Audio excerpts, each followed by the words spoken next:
What I have in my hand here is the Ayn Odin 2 Portal. These names are getting longer and longer. I'm not going to do a video on this.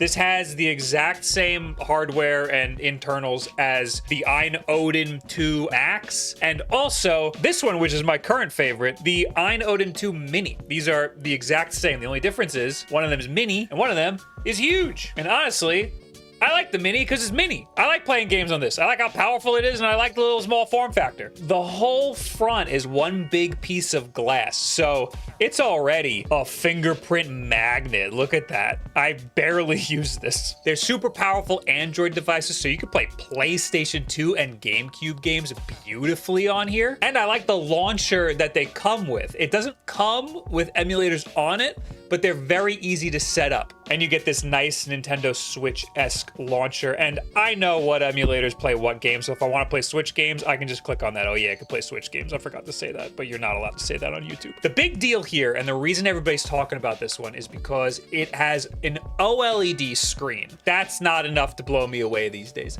And that's not enough to pry me away from the Ayn Odin 2 Mini, which can also play Nintendo Switch games. I was playing Zelda Echoes of Wisdom on this PlayStation Vita looking device and having a great time. I don't need OLED for that. But this screen on the Odin 2 Portal is 120 hertz. Why do you need 120 hertz for retro games? Well, it turns out there's some pretty convincing CRT filters that look a lot better with what's called black frame insertion. That is when you insert a completely black frame into every other frame of the video. Why would you want that?